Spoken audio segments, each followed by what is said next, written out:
እኔስ መላኩን ወደዋለሁ።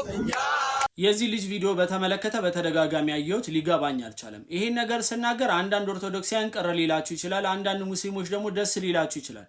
ነገር ግን ማንንም ለማስከፋት ማንንም ለማስደሰት አይደለም፣ እውነታውን ነው የምናገረው። ይኸውላችሁ ይሄ ልጅ የሙስሊም እምነት ተከታይ ነው። ታዲያ በእስልምና ደግሞ እግዚአብሔርን አምላክ ወይም ደግሞ ቅድስት ድንግል ማርያምና ቅዱስ ገብርኤል ሌሎቹን አማላጅ ብለው አይቀበሉም። ይሄ ልጅ ግን እያደረገ ያለው ድንግል ማርያም እናቴ ገብርኤል አባቴ ነው ምናምን ይላል። ከዛ በኋላ ደግሞ ሰግዳለሁ ይላል። ከዛ ነው እንደዚህ አይነት ነገር የለም።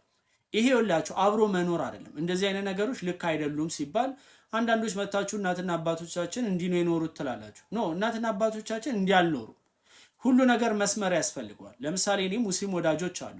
እነሱ ስለወደድኩ አላዬ ወይም ደግሞ አላ አምላኪ ልል አልችልም፣ ስለማላምንበት ማለት ነው። ገባችሁ አይደል? በማህበራዊ ህይወት እንገናኛለን፣ አብረን ይኖርን። ነገር ግን በሃይማኖት በዚህ ደረጃ ሰው ካደረገ እመኑኝ አንድ ሀሳብ አለው። የሀሳቡ ምንድነው? በተለይ ሶሻል ሚዲያ ላይ እንደዚህ ልጅ አይነት ሆኖ ለምሳሌ ሙስሊም ሆኖ ስለ ኦርቶዶክስ በቃ እንዲው ድንግል ማርያም ወይም ደግሞ ፕሮቴስታንት ሆኖ ኦርቶዶክስዬ ምናምን የሚሉ ሰዎች ካያችሁ አንድም ታዋቂ ለመሆን ነው፣ አንድም ደግሞ ፎሎ ለመሰብሰብ ነው። ከዛ ልክ የሚፈልጉበት ደረጃ ላይ ሲደርሱ ትተው ትሄዳሉ ማለት ነው። ስለዚህ እኔ ወንድም እውነተኛ የድንግል ማርያም ወዳጅ ከሆንክ ቅዱስ ገብርኤል የምትወድ ከሆነ ና እስልምናን ትተህ ተጠምቀ ኦርቶዶክሱን። ከዛ ውጪ ግን መሀል ላይ ሆነ ሰፋሪ ሆነ የተወሰኑ ሙስሊሞችን ለማናደድ የተወሰኑ ኦርቶዶክሶችን ለማስደሰት የምትሄድበት መንገድ ግን ትክክል ያልሆነ ነው።